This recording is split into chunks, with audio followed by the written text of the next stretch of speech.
क्या हो अगर मैं आपसे कहूँ कि आप अपनी पढ़ाई की स्पीड को 2 गुना तक बढ़ा सकते हैं। यानी अगर किसी चैप्टर को कंप्लीट करने में आपको 2 घंटे लगते हैं तो अब आप वही चैप्टर 1 घंटे में ही कंप्लीट कर लोगे।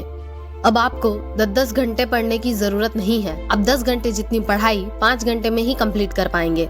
या आप कम मेहनत करके भी बहुत अच्छे मार्क्स ला सकते हैं।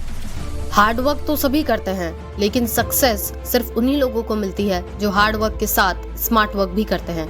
तो आज मैं आपको कुछ ऐसे ही 6 तरीके बताऊंगी जिनको अगर आप सही से फॉलो करेंगे तो आप भी अपनी पढ़ाई को एक स्मार्ट और इजी वे में कंप्लीट कर पाएंगे और एग्जाम में बहुत अच्छा स्कोर कर पाएंगे। पहला पॉइंट है प्लान योर स्टडी।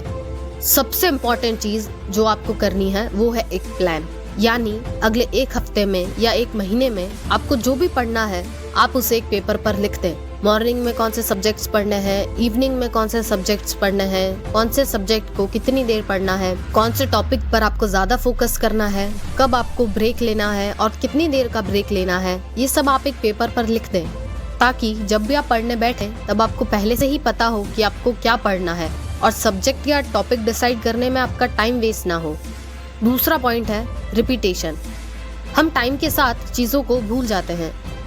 अगर आज आपने कुछ पढ़ा है तो कल आपको उसका सिर्फ 50% ही याद रहेगा और परसों तो आपको उसका सिर्फ 25% ही याद रहेगा और 1 हफ्ते के अंदर अंदर आप 95% तक चीजें को भूल जाओगे।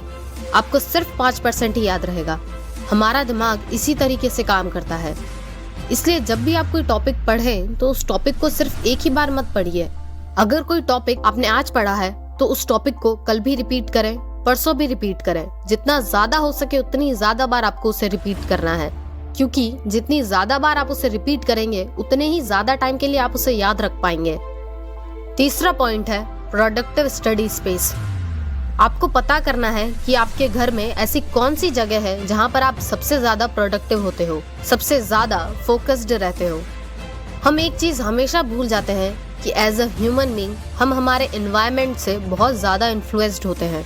जैसी पढ़ाई आप एक चेयर पर बैठकर कर सकते हो, वैसी पढ़ाई आप कभी भी बेड पर या सोफे पर बैठकर नहीं कर सकते। ऐसा कोई ना कोई एरिया जरूर होगा आपके घर में जहां पर आप सबसे ज्यादा फोकस्ड रह सको। आपको बस उसे ढूंढना है। चौथा पॉइंट है फोकस ऑन कीवर्ड। जब भी आप रिवीजन करें तो कीवर्ड्स को हाईलाइट करें। पता करें कि ऐसी कौन सी लाइन या ऐसा कौन सा वर्ड है जो एग्जामिनर आपके आंसर में चाहता है। आपको अपना आंसर उसी वे में प्रेजेंट करना है जैसा एग्जामिनर आपसे चाहता है। अगला पॉइंट है स्टडी लाइक अ टीचर। बाकी स्टूडेंट्स जैसी पढ़ाई कर रहे हैं आपको वैसी पढ़ाई नहीं करनी है। आपको ऐसी तैयारी करनी है जैसे आपके टीचर उस पेपर की तैयारी करते हैं। इमेजिन करो कि आपके टीचर एग्जाम देने वाले हैं। सोचो कि ऐसी वो कौन सी चीज़ है जो आपके टीचर आपसे डिफरेंट करेंगे। कौन सी बुक्स वो पढ़ेंगे, कितनी रिसर्च वो करेंगे। आपको उनके माइंडसेट के अकॉर्डिंग चलना होगा। ऐसा करके आप अपनी पढ़ाई की क्वालिटी 10 गुना तक बढ़ा सकते हो। आखिरी पॉइंट है कट आउट द डिस्ट्रैक्शंस।